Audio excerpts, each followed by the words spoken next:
Welcome to Women, Men, and Relationships. I'm JJ Flazanes, your host. Thank you for downloading today's show. We're going to have a great conversation about why being uncompromising is the key to a great relationship. Before we get into today's show, I just want to remind you, for those of you that still may be struggling with weight or hormonal balance or stress or digestion issues or with self-care, right? Because what Alexandra and I are going to talk about today has a lot to do with how we work on ourselves. And so I feel like there's still a lot people can individually do to improve themselves to be better for their partnership. So if you're still struggling at all, you can get a free copy of my book, The Invisible Fitness Formula, 5 Secrets to Release Weight and End Body Shame, at jjflazanes.com/book. Again, that's The Invisible Fitness Formula, 5 Secrets to Release Weight and End Body Shame, at jjflazanes.com/book. Now on to today's show. I had asked Alexandra to come on the show because this topic of being uncompromising spoke to me, because I think it's the opposite of what most people think you should do in a relationship, where most people would probably say relationships are about compromise. So I'm looking forward to sharing today's show with you. Alexandra Stockwell, MD, is a physician turned relationship and intimacy expert. She was in medicine for 12 years before becoming a coach and trainer of coaches. As a wife of 23 years and a mother of 4, she believes the key to passion, fulfillment, intimacy, and success in a couple's relationship isn't compromise. It's being unwilling to compromise, because when both people feel free to be themselves and know how to love and be loved for exactly who they are, the relationship is juicy, nourishing, and deeply satisfying. Welcome to the show, Alexandra. Thank you, JJ. It's really a pleasure to be here. Why being uncompromising is the key to a great relationship. I really love this topic that we're going to talk about today. And I think it's going to be very freeing for people to hear this and wonder, what do you mean compromising? Shouldn't compromise? Haven't I always heard that relationships are about compromise? But before we get to that, I want people to know a little bit more about your story, because as they've heard in the bio that you are a physician turned relationship and intimacy expert. So I want to know more about that story and that transition that you took from being a doctor to being a relationship expert. Okay, great. Well, it was not a linear transition. I was a philosophy major in college. I went to medical school. I did my residency, and I was in medicine for 12 years, and I loved being a doctor. I loved caring for people, being with them at a really vulnerable, sometimes empowering, just a whole range of things. And I practiced holistic medicine. I really love all the topics that you cover. And I liked being a bridge between conventional research-based medicine and, I'll just say, unconventional medicine for shorthand. And after 12 years, I really had arrived. Everything that I had been working for a long time, sleepless nights, managing my time carefully, I really had arrived. And I felt like there was this whole piece that was missing. And one of the ways that it showed up is that I prioritized my patients over my family and my family over myself. I really could have done with listening to a lot of your podcasts on self-care and self-honoring. And I tried a lot of different ways to figure it out. It felt like a code that I just couldn't crack. And so it really became a priority for me, mostly because, I was in my 30s and I just knew it wasn't going to be good to keep going this way for decades. And so I took a sabbatical. I dialed down my medical responsibilities, and I told my husband that I didn't actually think it was a sabbatical. I thought I was probably done, but I didn't have the courage to just say that and walk out the door.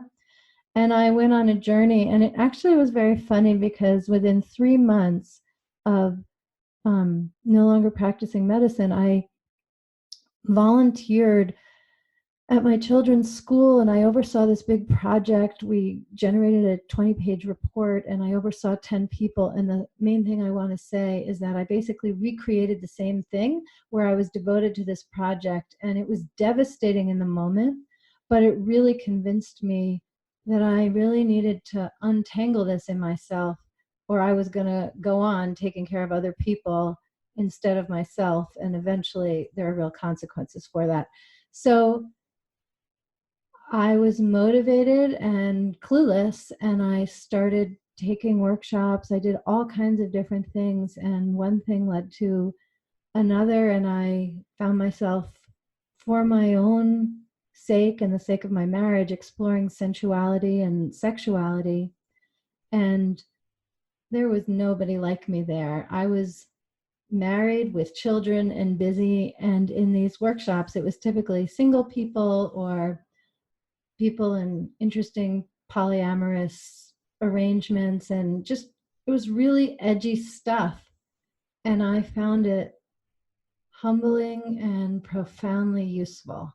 And I learned how to bring it home to my suburban life. And it really opened my eyes. And I've been bringing that to couples ever since. Were you having, I mean, I know you said that you chose your patients over your family and over your own self-care. Was your husband complaining? Were you on the verge of divorce? Were you fighting, or were your children upset with you? Were they having problems, or was it just that you recognized you were disconnected? Yeah, it wasn't any of those things that you just said. And it really is what I believe a majority of married couples experience. It's a relationship that I describe as conflict-free and passion-free. During this time, we had people who admired us, single people who wanted to find someone and have the kind of relationship we had. But I knew that there was so much more. And I also, as a physician, as an observant, aware human woman, I knew that this was headed in a direction where I would end up creating the kinds of problems you just listed, but none of those were actually happening. Well, that's good. But so would you say then it was passionless? Yes, and I had read poetry, and I had some idea of how I would feel after making love with my husband. And I had had those experiences before we got married, mostly honestly with other people, because when he and I got together, we were working 60, 70, 80, 90, sometimes 100 hours a week. We never had that time to just lay in bed and enjoy one another and hear one another's innermost thoughts. And once there was time for it, we still didn't, because we really didn't know how to create that kind of relationship with one another. And I knew, I had spontaneity, and I wasn't depressed, and I wasn't a flat presence, but it wasn't in the innermost. We didn't have an intimacy that was nourishing. We had collaborative projects. We were great with logistics. We never fought over money.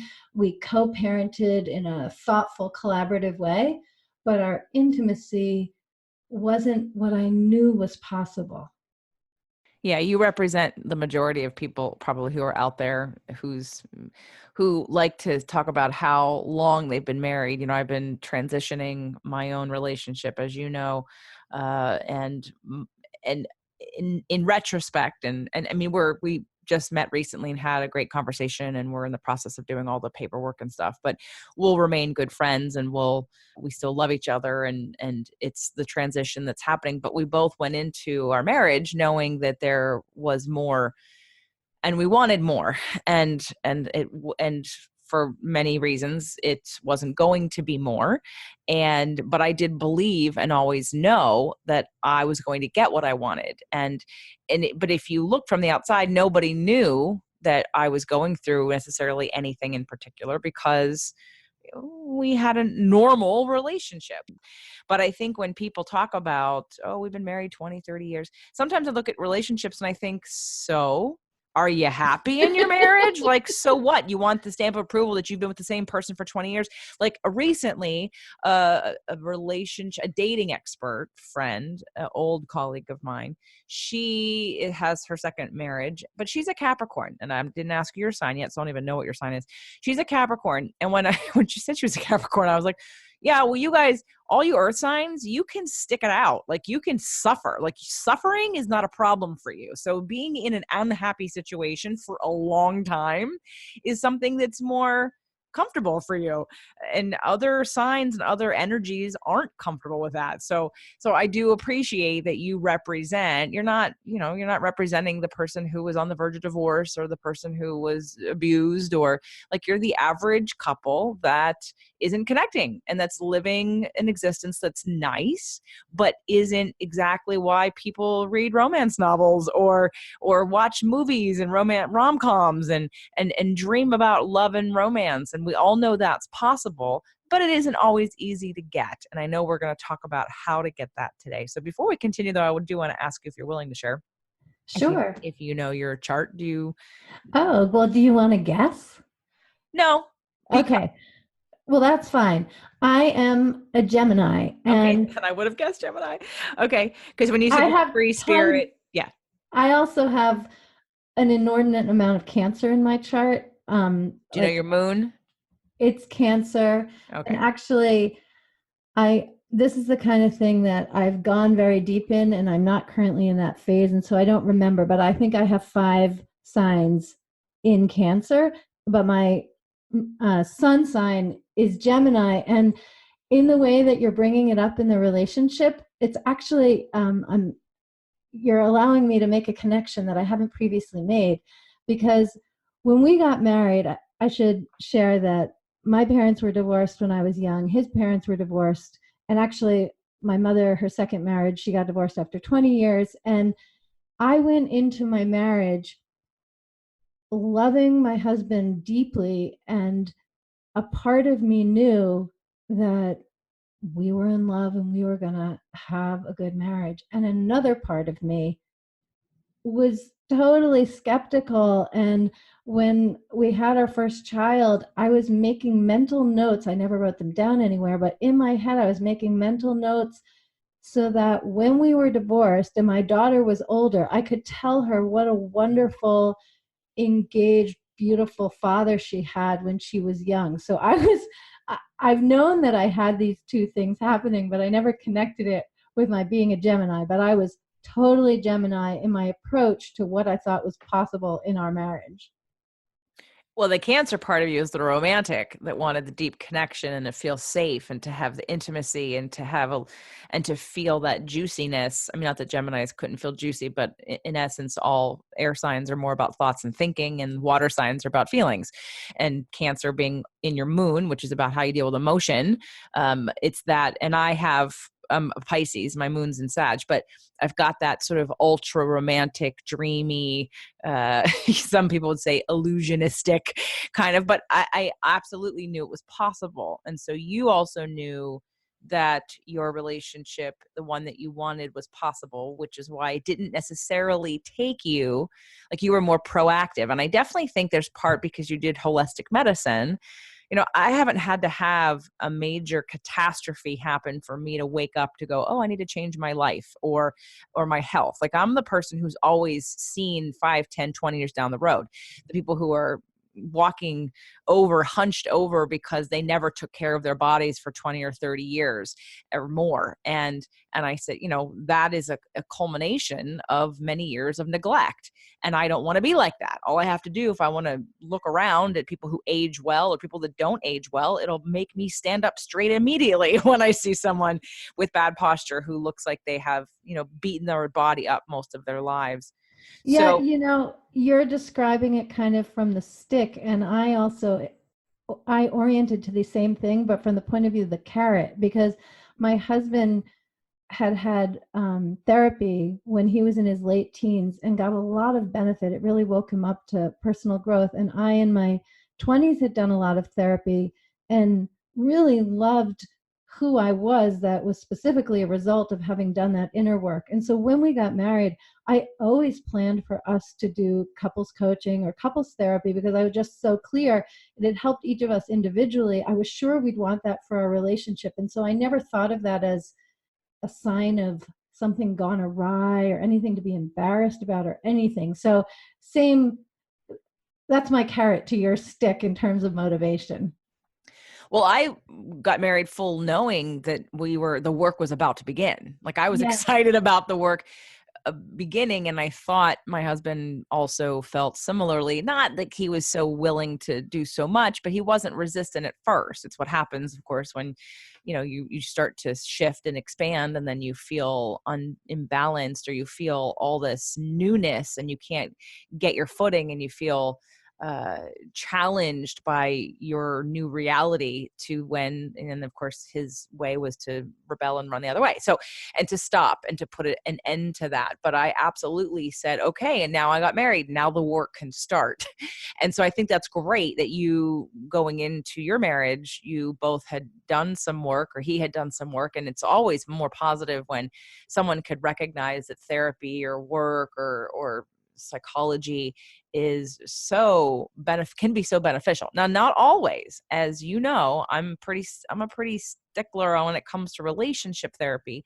You know that I've had Harville Hendricks on the show now twice. They'll be back on again to talk about safe conversations.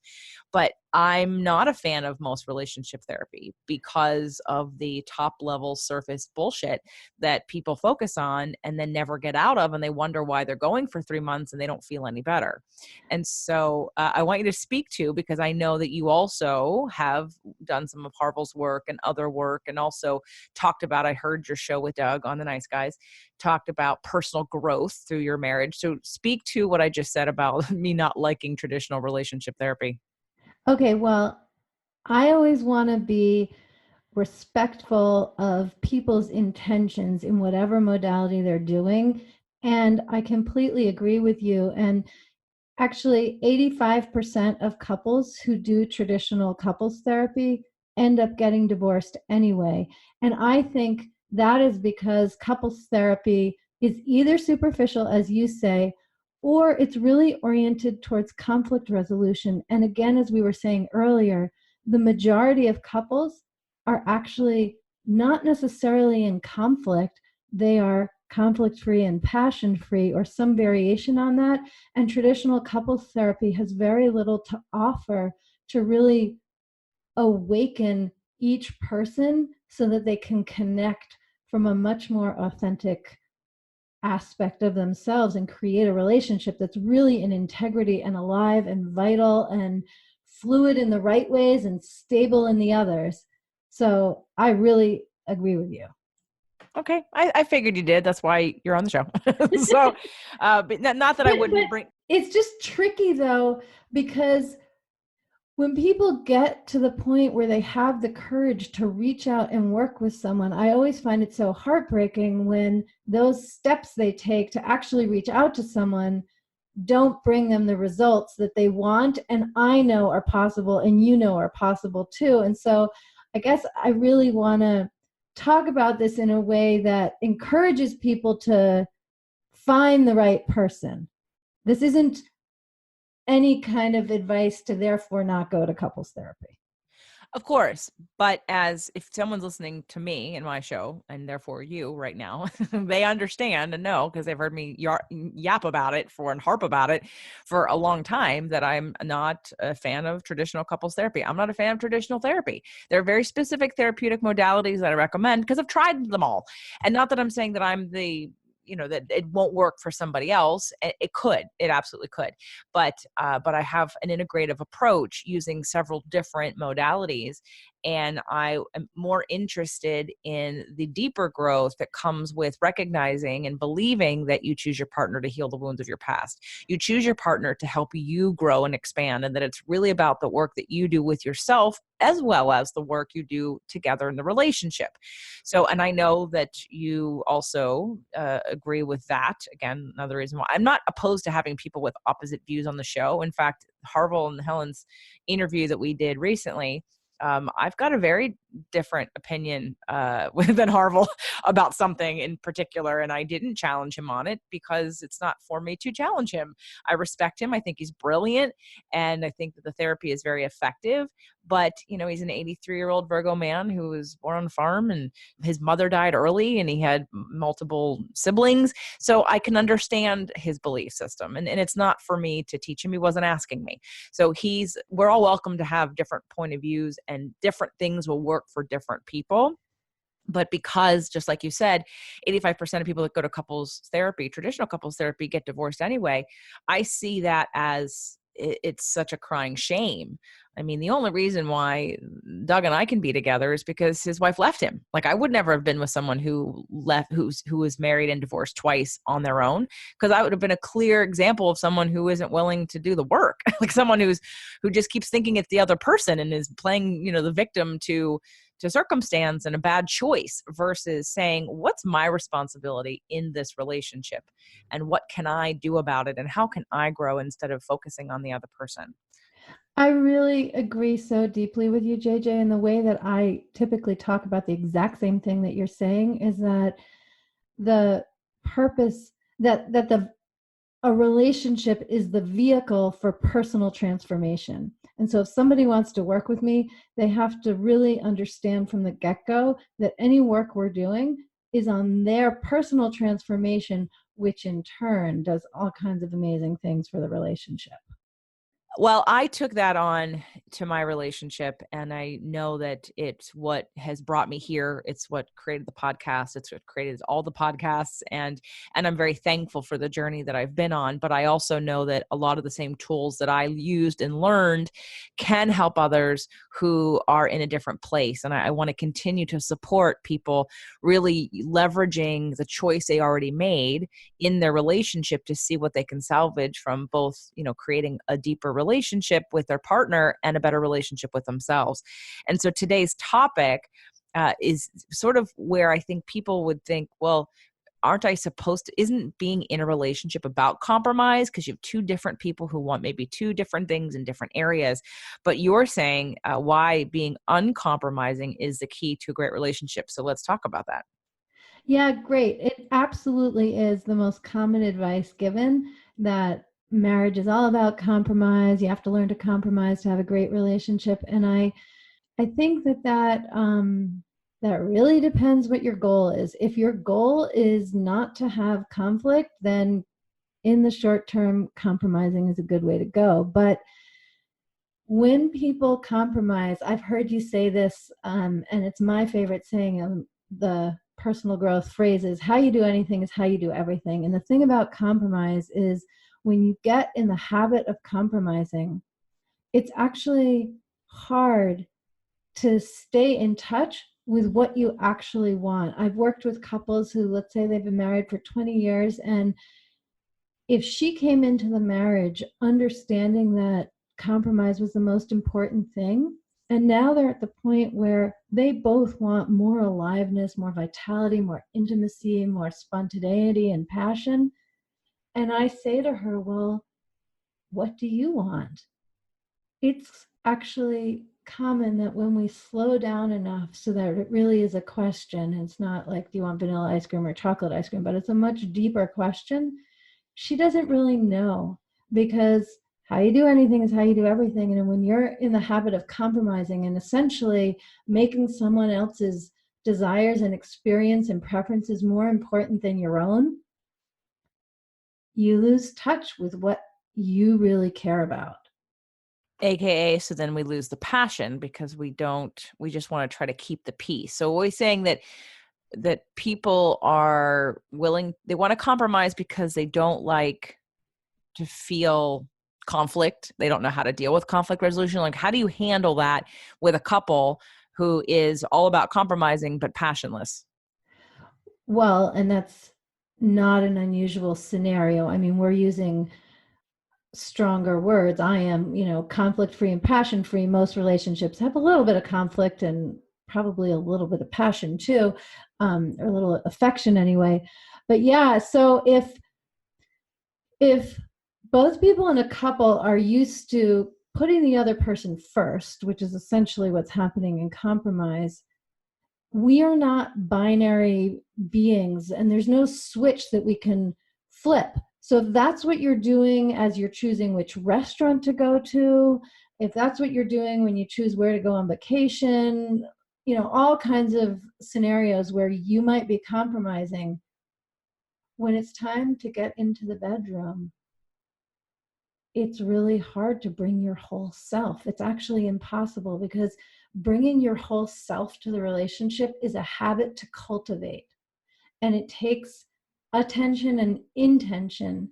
And so if you're used to compromising you in one area, you can't help but be compromising in another area.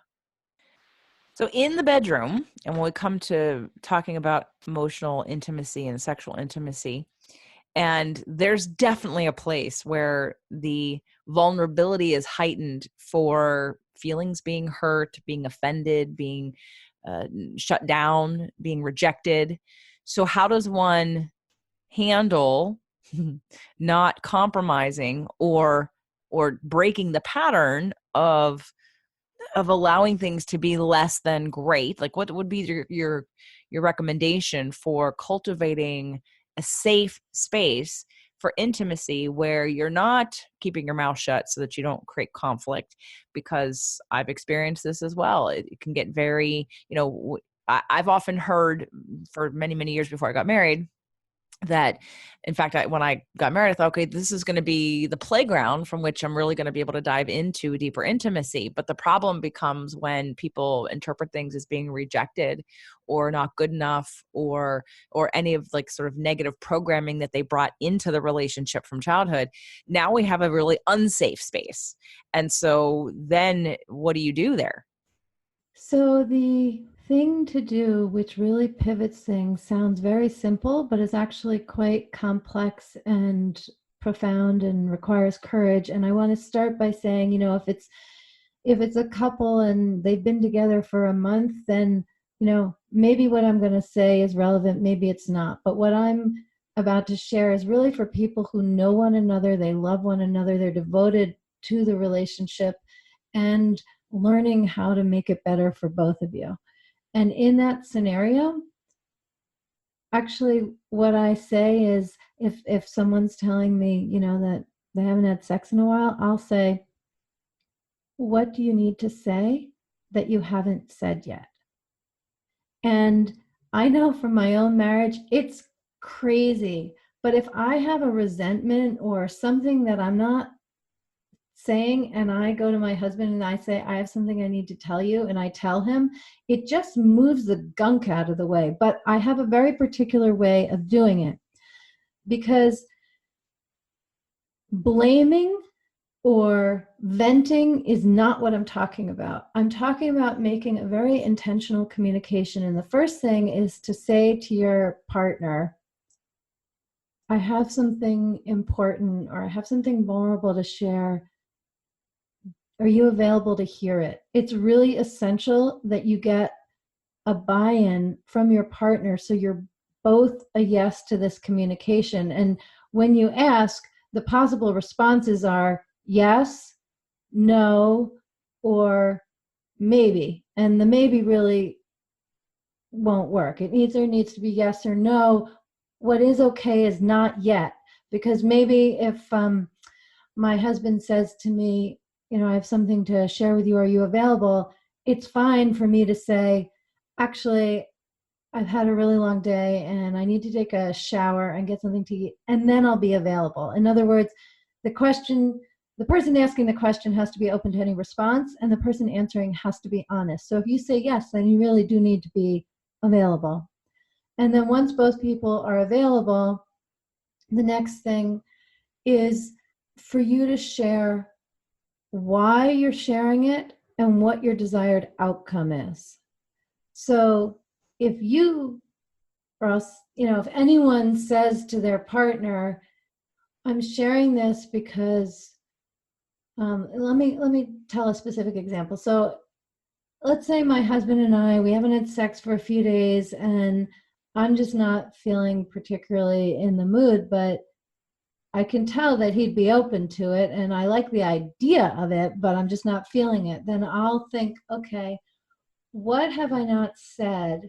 And it might be as simple as, I can't stand that when he gets up after me that he doesn't make the bed, because then when I come home, the bed isn't made. My husband actually does make the bed, but I'm just using this as an example. And so I'll say to him, I have something vulnerable to share with you. Are you available? He'll say yes.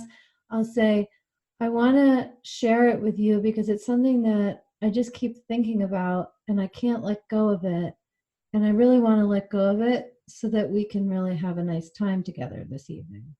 And if I am clear that my desired outcome is more connection or to have sex or to be on the same page or anything that's good, he's going to be more open to it. And before I learned to do this, if I would say, I can't stand that you don't make the bed when you're the last one to get up, he would feel attacked and either attack back, which my husband isn't that likely to do. He'd more likely just retract, and I'd feel like his body was in the room, but he wasn't really available to engage with me, and that would drive me crazy. But ever since I learned to say why I'm telling him, then he can line up and listen accordingly. Yeah, that definitely would work for most men because they're very linear most of the time and want to know what the end result is, like get to the point, like do I need to fix something? Do I need to do something? What they're listening for that. So to already set it up and then to let them relax so they can actually hear what you have to say. Now, I have to tell you, I have to be very honest and say, and for those of you that are out there, don't take this personally. You know that I'm not speaking to you necessarily directly unless I know you personally, which a lot of you I don't. So cancers cancers are the first of the water signs, and cancers are pretty well known out of all of the water signs to take things, to usually be more like blaming. So I'm not saying, and I don't know this about you, Alexandra. So it's not like, has there been a time in your life where where you did blame other people for how you felt? Because you're taking an extremely conscious perspective, which I've worked hard to get to and to help teach others. And I think is not only the truth, it's not normal. It's not, people aren't teaching emotional responsibility in school or in families but everything I've heard you say today, and like I said, I heard your show with Doug on the Nice Guys. Um, it's that I want to express how I feel, but I'm taking responsibility for it, and I'm also telling you the outcome. Like there's a lot of preparation. So was there ever a time that you were a little bit more blamey and you learned this, or is this something sort of innately that you've understood and then it just got strengthened as you started down the path of relationship coaching? Okay, you can't see my face, but I am grinning ear to ear. My cheeks hurt because I blamed so much more than I had any idea I was blaming. And I remember the first time someone told me to take responsibility for my feelings. And I was shocked. I thought, well, of course I take responsibility for my feelings. And it took me a long time to understand what that really means, to stop blaming someone else and to take responsibility for my feelings. And I'll say that my first false interpretation was not to express my feelings. I thought that's what taking responsibility meant. And it's not. And in fact, I've learned to say to my husband, I haven't actually been this angry in a long time, but I have said to him, I feel so angry and it's not your fault. And I want to rip your skin off your face because that's how I feel. And I know that I feel that way because of me. Wow. Good. But your question is actually super insightful because anytime we're in transformational work and helping people, it's always the either our ongoing learning or the fruit and harvest of learning we've already done. And I really love this technique. I'm always astonished at how much transformation it creates because it seems like such a simple thing. And your question has really shown me why this is one of my gifts to the world. Absolutely. And I think I have it too. I mean, I was a great blamer, man. I could tell people when I was in high school exactly how they hurt my feelings and exactly what not to do anymore. Like I would just say, here, you hurt my feelings and here's how you did it. So don't do that again. And I felt like I was a really good communicator because I was very articulate and specific about what it was. And then of course it took me until about 2001, 2002, somewhere like that, when I moved to California and was introduced to law of attraction and Abraham work and heard for the first time that you're the creator of your own reality. I was like, oh, okay. So that just shifted, and the victim mentality got shifted, and then now I have a thing about victim mentality. But most women, like when you're talking about having a conversation with your spouse and lining it up the way that you did, most women will say, I mean, I've got family members that have said, I need to get this off my chest. And there's no planning of what they want in the right. That's such a woman thing to say. Like, I have to get this off my chest. And I'm like, that is not a recipe for success ever. And so even though you needed to get something off your chest, you didn't do it in a blaming, just going to yell at you kind of way. You set it up for success. And so I'm guessing obviously you teach others how to do that too. Yes, absolutely. And I think when first hearing this, it can sound like, oh, well, I'm saying why I'm going to tell and what my desired outcome is so that the person listening is set up for success. But as you point to, the deepest work is in getting clear for myself why I am telling and what my desired outcome is. And my husband is really amazing, and I wouldn't have learned as much as I have if he weren't who he is and devoted to his own growth and mine as well. And so we had a kind of an extended phase where I would think I was being responsible. I didn't want to be shut down and repressing who I am, because I certainly had done a lot of that. And I also didn't want to be blaming. I wanted to be responsible. And so I would share something about how I felt. And he learned to impeccably, with just the right tone of voice so I could hear it, say, are you blaming me for that?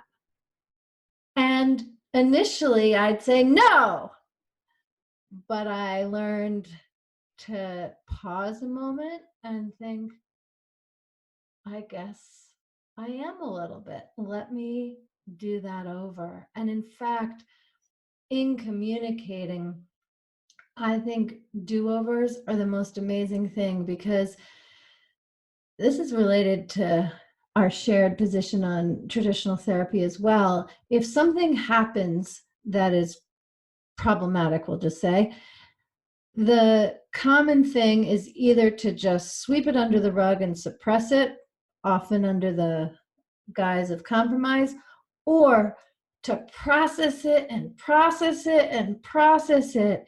And a certain amount and very little processing is good just to get clear on what happened.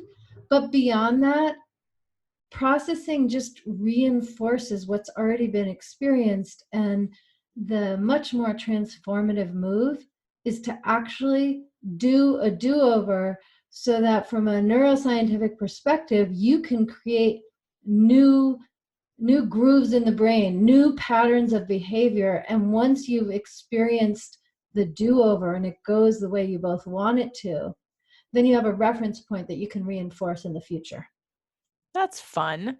The whole do-over, creating new neural pathways. And that's, I mean, I have done in the past a do-over, although I probably could have done them more in retrospect, or learned how to do that, and had, that would have been a fun way to lighten the conflict mood and say, well, let's do a do-over. So I love that. That's great. Yeah, and actually, it it deserves a little bit of kind of setting the container, because if both people agree that we're going to do do-overs when things need to be done over in order to make them feel better for both of us, or be more clear, whatever the case may be, that if one person is really triggered and activated, that person can ask for the do-over, and so can the other person. Like, it's really important, if you're going to do do-overs, that you're both a yes to doing the do-over whenever either one of you requests it, because otherwise it can feel super insulting, and it's like, no, I'm not doing that over, I like how I said that. So there has to be an agreement made when things are relatively calm and harmonious, that if either one of us wants a do-over for any reason, we're going to do it over. And probably that is the wise thing to do. And then you get the benefits of those do-overs. Good. Now, I have a question.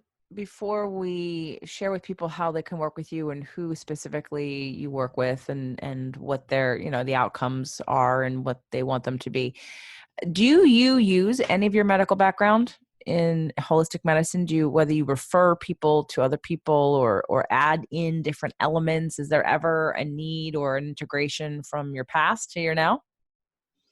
It's a good question. I definitely think like a physician. And so, in that sense, I feel like I bring my medical background. I'm also super careful not to practice medicine without a license. So, um, I'm available to be a conversation partner for people, especially if in a couple, one of them has a chronic condition of any kind, whether it's erectile dysfunction or lupus, like any kind of medical condition, which is a presence in the relationship, then I will go there and refer intelligently, or um, mostly it's my experience that unintentionally people sometimes use medical diagnoses as a shield to protect themselves from facing deeper truths and going into more intimacy. And they can't really get that by me. Got that. And I agree with you. I'm just thinking of, women over 55 who possibly could be experiencing menopause and have no progesterone and no estrogen, and men who have no testosterone, and everyone who's in adrenal fatigue, and just wondering. Obviously I agree with you, we do not focus enough on all the emotional reasons why our emotions zap our energy and our body, and that is probably the bigger pull of wealth when it comes to energy, immunity, longevity, happiness, all of that. But there are times where people, generally need to have a hormonal balance. And I just wondered if that was something that you either dealt with or referred to or addressed at all. Of course, it's not, the bigger issue. There's so many more issues in the emotional realm most of the time. But I just wondered if you integrated some of the initial passions that you had with the passions you have now.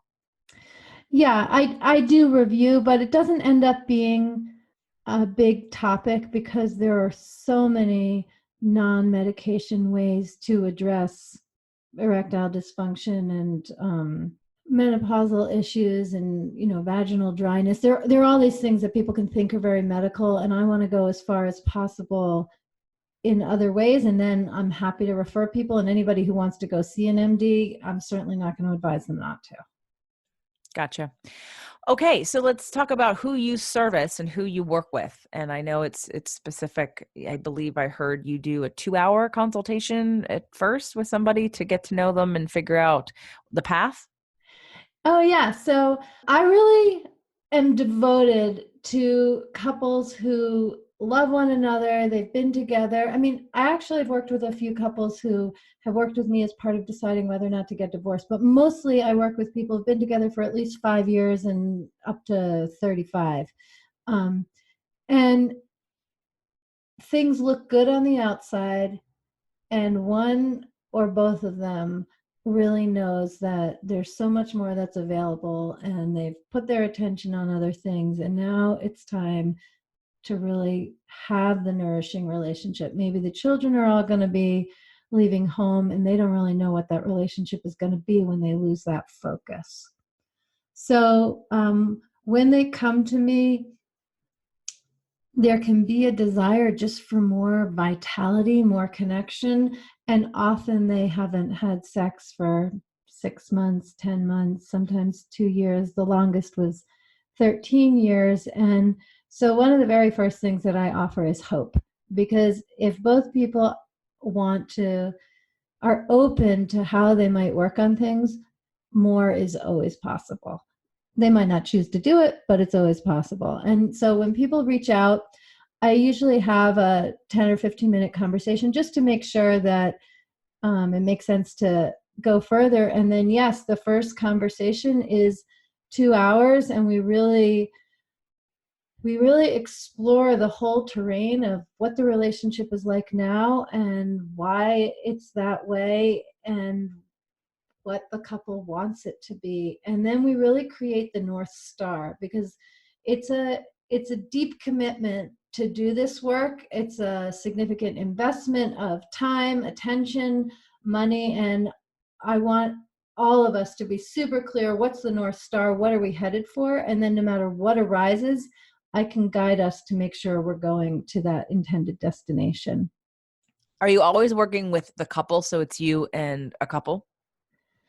Well, I work with a couple if it's relationship work. I also, there are individuals who aren't in a couple who work with me to be more self-expressed and to have more joy and more passion. And then I'll work with individuals. But if somebody wants to work on their relationship, then I want to work with both of them because I think that's where the most transformative opportunities are. Okay, great. And how does one get in touch with you? What's the best way to reach out? And is there anything that you have for people to check out? I know your website is alexandrastockwell.com, correct? Yes, it is. And if you go to my website, there's a free gift that you can download. It's the 6 qualities of conscious partnership. We didn't actually use that term, but you certainly talk about consciousness so much. And so my description for the kind of relationship where both people are aware and intentional, they have a growth mindset, is the conscious partnership. And there are 6 qualities which are described in the PDF and some ways to cultivate each one. Okay, and that's really obvious. It's just alexandrastockwell.com, ALEXANDRASTOCKWELL.com, alexandrastockwell.com. Get your free 6 steps to a conscious partnership.